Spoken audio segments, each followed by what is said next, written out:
Esto no es solo una guerra. Sykes, es una trampa que lleva 20 años preparándose, y Estados Unidos acaba de caer dentro de ella. 3 países querían este conflicto, y ahora el mundo entero está pagando el precio. Pero lo más peligroso es que nadie sabe cómo termina esto. Con Cernet. Si quieres entender lo que realmente está pasando, suscríbete ahora, dale like, comparte este video, y dime en los comentarios, Curious, ¿esto es estrategia o el inicio de algo mucho peor? Lo que estamos observando en este conflicto entre los Estados Unidos e Irán no es una simple escalada militar ni una serie de decisiones aisladas. Es, en esencia, una trampa estratégica cuidadosamente construida. 6. No una reacción improvisada, sino un proceso deliberado que ha tomado más de 2 décadas en desarrollarse. Una trampa diseñada con precisión, preparada con paciencia y activada en el momento exacto. Y en este análisis voy a guiarlos paso a paso para entender cómo se construyó esta trampa, por qué Estados Unidos terminó entrando directamente en ella y quizás lo más importante, qué nos dice la historia, no la narrativa oficial, sino la historia real, sobre lo que probablemente ocurrirá a continuación. Sarcastic. Porque si usted ha seguido conflictos anteriores, ya ha visto este patrón antes. Lo vimos en Vietnam, lo vimos en Irak, con las promesas sobre armas de destrucción masiva. Lo vimos en Afganistán, una guerra que se suponía breve y terminó extendiéndose durante 20 años. La estructura es familiar, pero lo que falta en la mayoría de los análisis es el mapa profundo, la arquitectura invisible que sostiene los eventos visibles. Y eso es exactamente lo que vamos a desglosar aquí. Comencemos con el elemento más incómodo y al mismo tiempo más revelador de este conflicto. Un hecho que, sorprendentemente, la mayoría de la gente pasa completamente por alto. 3 actores distintos, con intereses completamente diferentes, querían que esta guerra ocurriera: Irán, Israel y Donald Trump. No compartían objetivos, no compartían ideología, no compartían estrategia, pero coincidían en algo fundamental. Todos tenían incentivos claros para que este conflicto comenzara. Y cuando 3 actores clave convergen en un mismo resultado, aunque por razones distintas, ese resultado deja de ser una posibilidad y se convierte en una inevitabilidad.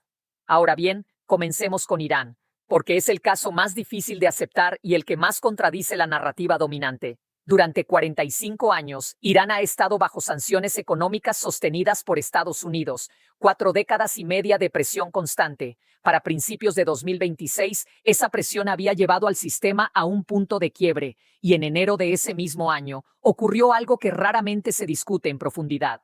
Las fuerzas de seguridad iraníes mataron a miles de manifestantes durante lo que múltiples observadores describieron como el mayor levantamiento interno desde la Revolución Islámica. Esto es clave: presión interna extrema, presión externa constante, una economía estrangulada durante casi medio siglo. Eso no es estabilidad, eso es un sistema sentado sobre un barril de pólvora. Y los gobiernos que se encuentran en esa posición entienden una regla básica de la historia política: si la explosión es inevitable, es mejor controlarla que sufrirla. Una crisis interna descontrolada puede destruir un régimen, pero una crisis externa, una guerra, puede salvarlo. Porque en el momento en que un país es atacado por una potencia extranjera, algo cambia inmediatamente en el comportamiento humano colectivo. La población deja de protestar contra su gobierno y comienza a defender su país. Esto no es ideología, es comportamiento histórico repetido en todos los continentes y en todos los siglos. Y los líderes iraníes lo sabían. No solo lo sabían, se prepararon para ello durante 20 años. Ahora pasemos a Israel, porque su cálculo fue diferente, pero igualmente estratégico. En junio de 2025, Israel llevó a cabo lo que se conoció como la Guerra de los 12 días, atacando directamente instalaciones nucleares iraníes. Ese fue el punto de inflexión inicial. Pero lo que los planificadores estratégicos israelíes buscaban después no era una victoria rápida. Era un conflicto prolongado, un conflicto que agotara simultáneamente a Irán y a Estados Unidos. Porque aquí hay una lógica geopolítica clara: un Irán debilitado crea oportunidades, pero una América agotada crea un vacío, y en geopolítica los vacíos de poder no permanecen vacíos, se llenan, y en ese escenario Israel se posiciona como el actor dominante en la región. Cada mes adicional que Estados Unidos permanece atrapado en un conflicto prolongado es un mes en el que Israel opera con menos restricciones, menos presión y menos competencia estratégica directa. Por eso, desde esta perspectiva, Israel tenía incentivos claros para empujar a Estados Unidos más profundamente dentro de este conflicto, no necesariamente por confrontación directa, sino por alineación de resultados. Y luego está Donald Trump, que representa el componente más complejo y posiblemente el más impredecible de esta ecuación. Para entender su papel, es necesario analizarlo no solo como figura política, sino como comunicador estratégico. Trump, al igual que otros líderes contemporáneos, opera en gran medida a través de la narrativa mediática. La percepción pública no es un elemento secundario en su estrategia, es el elemento central. Y en ese contexto, esta guerra ofrecía algo extremadamente valioso. Una oportunidad de presentarse ante el público estadounidense como el presidente que logró lo que ninguno de sus predecesores pudo lograr: neutralizar el programa nuclear de Irán. Ese es el titular, ese es el mensaje, ese es el objetivo político.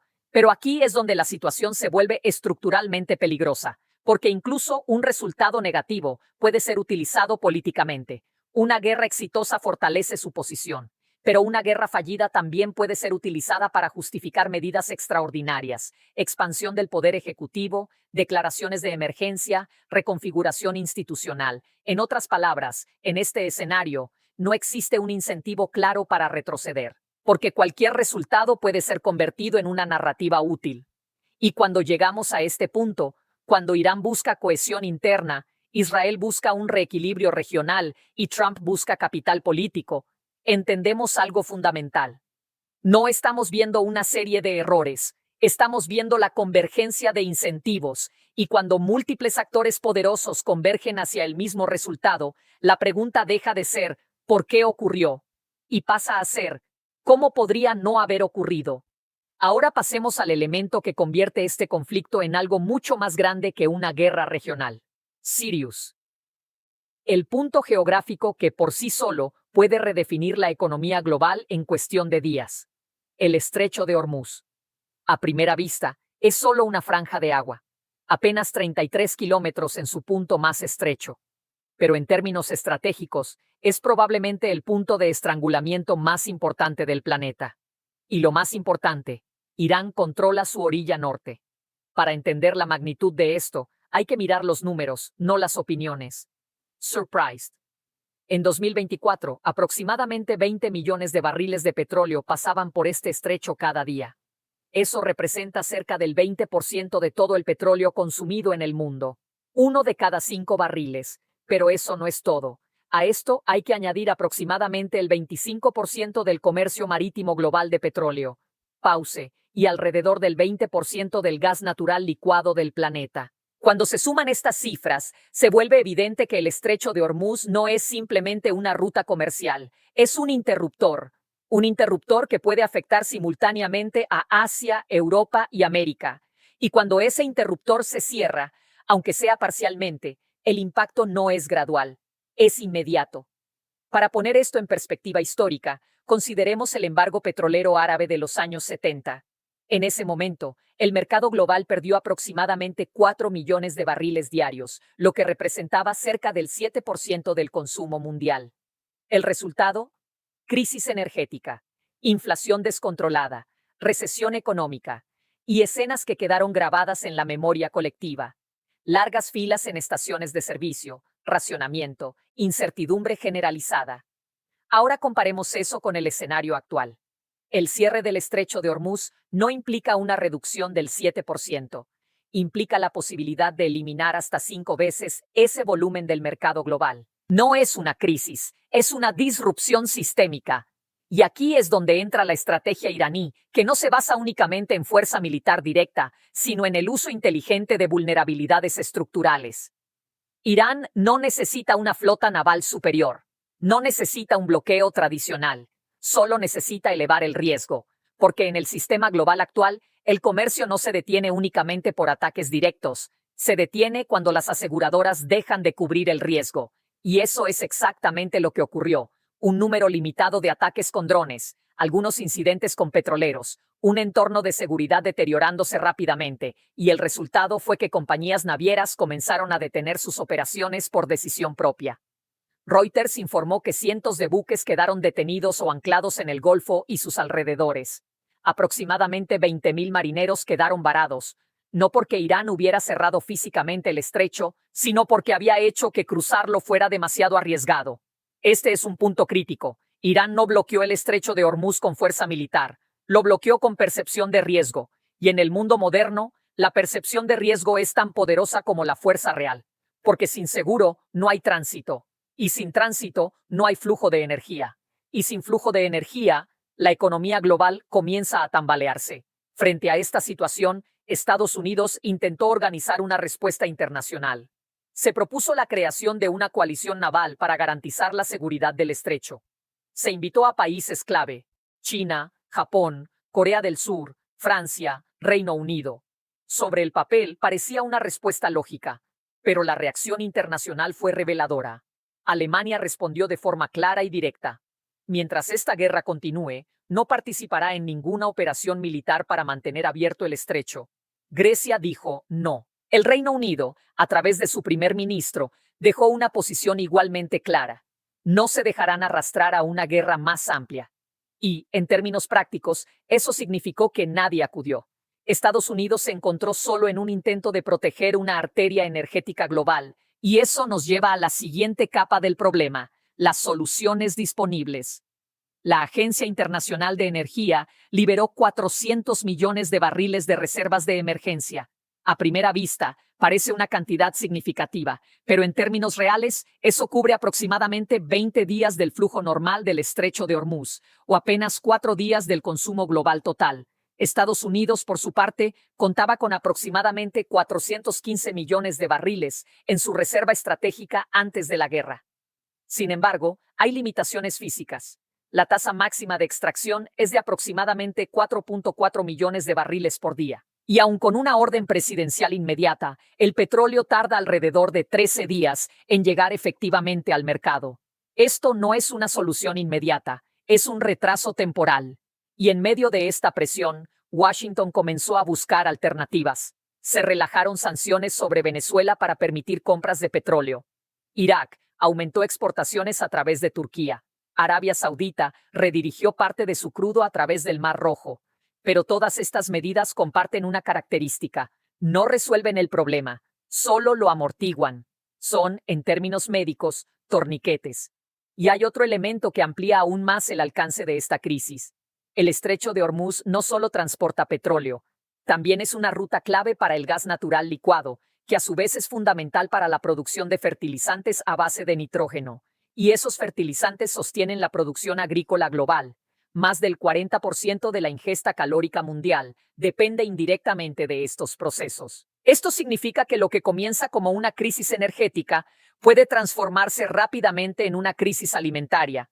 India, por ejemplo, ya ha activado medidas de emergencia para proteger a más de 300 millones de hogares dependientes del gas. Las Naciones Unidas han advertido que millones de personas podrían verse afectadas si el flujo comercial no se restablece. Y mientras todo esto ocurre, el conflicto militar continúa escalando. Estados Unidos ha llevado a cabo ataques contra múltiples objetivos militares iraníes. Se han utilizado municiones Bunker Buster de gran tonelaje. El Pentágono ha solicitado más de 200.000 millones de dólares adicionales en financiamiento de guerra. Y al mismo tiempo, comienzan a aparecer señales internas de tensión dentro del propio sistema estadounidense. Renuncias en puestos clave. Debates dentro de agencias de inteligencia. Evaluaciones contradictorias sobre la estabilidad del gobierno iraní. Porque, a pesar de las pérdidas de liderazgo en Irán, la estructura estatal sigue operativa, y aquí es donde la incertidumbre alcanza su punto más crítico, porque nadie fuera de Irán puede confirmar con precisión quién está tomando las decisiones estratégicas en este momento. ¿Quién controla la escalada? ¿Quién define los objetivos? Y si existe una línea clara entre el gobierno civil y las estructuras militares. La guerra lleva menos de 3 semanas, pero ya ha alcanzado un nivel de complejidad donde las respuestas simples han desaparecido. No hay acuerdos de alto el fuego sobre la mesa, no hay canales diplomáticos confirmados, y las figuras que podrían haber negociado una desescalada ya no están. Y eso nos deja con la pregunta central, la única que realmente importa en este punto: no quién está ganando, sino si alguien, en cualquier lado, todavía tiene un plan realista para cómo termina esto. Mi perspectiva sobre este conflicto no proviene únicamente de observar eventos actuales en tiempo real, proviene de haber visto este patrón antes, desde múltiples ángulos, en diferentes sistemas políticos y en distintos momentos históricos. Thoughtful. Mi trayectoria personal atraviesa varias de estas realidades. Nací en Guangdong, me crié en Toronto, fui educado en Yale y enseñé durante años en Pekín. He tenido la oportunidad, y en muchos casos la obligación, de observar a los Estados Unidos tanto desde fuera como desde dentro, y lo que esa experiencia me ha enseñado es algo muy específico. Curious, el pueblo estadounidense ha pasado por este tipo de momento muchas veces antes. No es nuevo. 6. El Golfo de Tonkin. Las armas de destrucción masiva en Irak. La guerra que supuestamente sería rápida y que terminaría pagándose a sí misma. Cada uno de estos episodios compartía un patrón común. Primero, una narrativa clara. Luego, una decisión estratégica. Y finalmente, una divergencia progresiva entre lo que se dice al público y lo que realmente ocurre sobre el terreno. Y cuando esa divergencia comienza, es cuando las decisiones ya no están siendo guiadas por la realidad operativa, sino por la necesidad de mantener coherencia política. Eso es exactamente el punto en el que estamos entrando ahora, porque lo que estamos viendo en este conflicto no es solo una guerra militar, es una guerra de narrativas. Y esa guerra de narrativas es crítica, porque define cómo las sociedades interpretan los eventos y, por lo tanto, qué decisiones están dispuestas a aceptar. En el caso de Estados Unidos, existe una tendencia institucional que se ha repetido a lo largo de décadas. Primero se decide el curso de acción, luego se construye la justificación. No siempre de forma consciente, no siempre de forma coordinada, pero de manera consistente. Y esto crea un problema estructural. Porque una vez que una narrativa ha sido establecida públicamente, cambiar de dirección se vuelve extremadamente costoso políticamente, y eso significa que incluso cuando las condiciones cambian, las decisiones no necesariamente cambian con ellas. Este es el momento donde la historia comienza a repetirse, porque lo que estamos observando ahora es el inicio de esa divergencia. La versión oficial de los eventos continúa siendo coherente, clara y controlada, pero la realidad operativa sobre el terreno es cada vez más compleja, más incierta y más difícil de encajar dentro de esa narrativa inicial. Y cuando esa brecha se amplía, ocurre algo predecible. Las decisiones se vuelven más arriesgadas, las opciones se reducen, y la escalada se convierte no en una elección, sino en una consecuencia. Este patrón no es exclusivo de Estados Unidos, pero Estados Unidos, como potencia global, amplifica sus efectos. Porque cuando Estados Unidos se involucra en un conflicto de esta escala, no solo afecta a una región, afecta al sistema internacional completo. Y eso es exactamente lo que estamos viendo aquí. Una guerra que comenzó como una serie de ataques específicos y que ahora está reconfigurando dinámicas energéticas, alianzas políticas, estructuras de seguridad y percepciones globales de poder. Y en el centro de todo esto hay una pregunta que sigue sin respuesta clara. No quién tiene más capacidad militar, no quién ha infligido más daño, no quién ha ganado más batallas tácticas. La pregunta es mucho más fundamental. ¿Existe todavía una salida? Porque las guerras no terminan simplemente cuando una parte pierde. Terminan cuando existe una vía política para detenerlas. Y en este momento, esa vía no es visible. Los actores que podrían haber negociado han sido eliminados. Los canales que podrían haber facilitado diálogo no están activos o no están confirmados. Y las estructuras de decisión dentro de Irán, aunque funcionales, no son completamente transparentes para observadores externos. Eso significa que el margen de error es extremadamente alto. Y en conflictos de alta intensidad, con múltiples actores y sin canales claros de comunicación, el error no es una posibilidad teórica, es una probabilidad. Y ese es el punto donde este conflicto se vuelve verdaderamente peligroso, porque ya no depende únicamente de decisiones deliberadas, también depende de interpretaciones, de percepciones y, en muchos casos, de malentendidos. Un movimiento puede ser interpretado como ofensivo cuando era defensivo.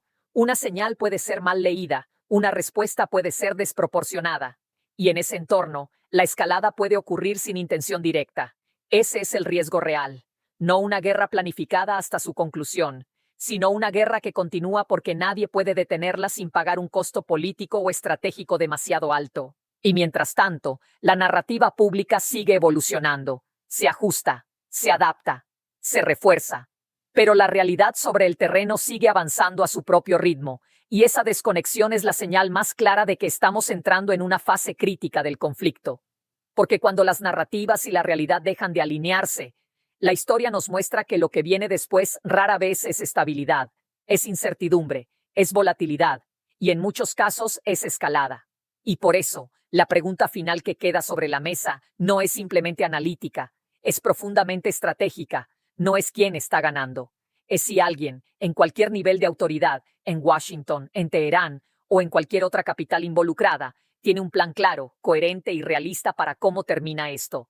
Porque si esa respuesta es no, entonces lo que estamos viendo no es solo una guerra en curso, es el inicio de algo mucho más difícil de contener. Y ahora la pregunta ya no es quién está ganando. Curious. La verdadera pregunta es, ¿esto ya está fuera de control?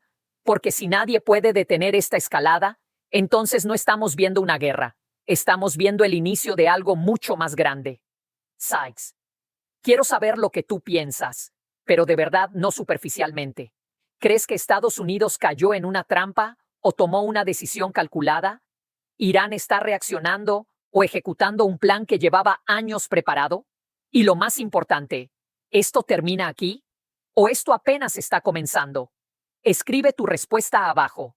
Voy a leer cada comentario. Si llegaste hasta aquí, este video ya te dio una ventaja que la mayoría no tiene, así que asegúrate de suscribirte, dale like y comparte esto con alguien que necesite entender lo que realmente está pasando, porque esto aún no ha terminado.